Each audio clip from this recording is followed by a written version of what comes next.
கலாத்தியர் 6ஆம் அதிகாரம். சகோதரரே, ஒருவன் யாதொரு குற்றத்தில் அகப்பட்டால் ஆவிக்குரியவர்களாகிய நீங்கள் சாந்தமுள்ள ஆவியோடே அப்படிப்பட்டவனை சீர்பொருத்த பண்ணுங்கள். நீயும் சோதிக்கப்படாதபடிக்கு உன்னை குறித்து எச்சரிக்கையாயிரு.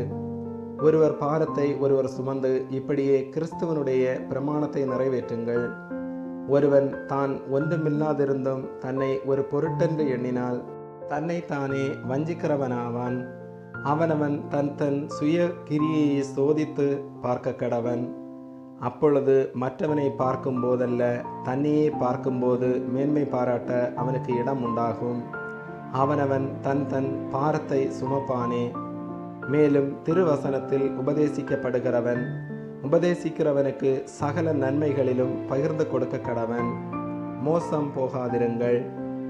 தேவன் தம்மை பரியாசம் பண்ணவிட்டார். மனுஷன் எதை விதைக்கிறானோ அதையே அறுப்பான். தன் மாம்சத்திற்கென்று விதைக்கிறவன் மாம்சத்தினால் அழிவை அறுப்பான்.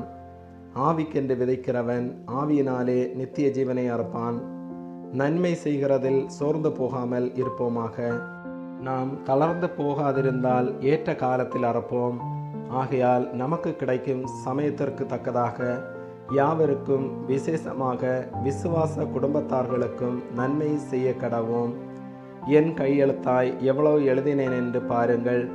மாம்சத்தின்படி நல்வேஷமாய் காணப்பட விரும்புகிறவர்கள் எவர்களோ அவர்கள் தாங்கள் கிறிஸ்துவனுடைய சிலுவை நிமித்தம் துன்பப்படாதபடிக்கு உங்களை விருத்த சேதனம் பண்ணிக்கொள்ள கட்டாயம் பண்ணுகிறார்கள். விருத்த சேதனம் அடைந்திருக்கிற அவர்களும் நியாய பிரமாணத்தை கைகொள்ளாமல் இருக்கிறார்கள். அப்படி இருந்தும் அவர்கள் உங்கள் மாம்சத்தை குறித்து மேன்மை பாராட்டும்படிக்கு நீங்கள் விருத்த சேதனம் பண்ணிக்கொள்ள வேண்டும் என்று விரும்புகிறார்கள். நானோ நம்முடைய கர்த்தராகிய இயேசு கிறிஸ்துவின் சிலுவையை குறித்தே அல்லாமல் வேறொன்றையும் குறித்து மேன்மை பாராட்டாதிருப்பேனாக.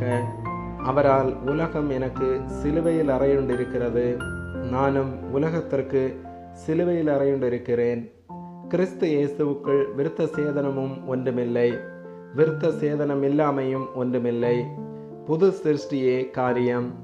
இந்த பிரமாணத்தின்படி நடந்து வருகிறவர்கள் எவர்களோ அவர்களுக்கும் தேவனுடைய இஸ்ரவேலருக்கும் சமாதானமும் இரக்கமும் உண்டாயிருப்பதாக.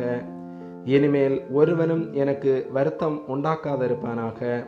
கர்த்தராகிய இயேசுனுடைய அச்சடையாளங்களை நான் என் சரீரத்திலே தரித்து கொண்டிருக்கிறேன். சகோதரரே, நம்முடைய கர்த்தராகிய இயேசு கிறிஸ்துவின் கிருபை உங்கள் ஆவியுடனே கூட இருப்பதாக. ஆமேன்.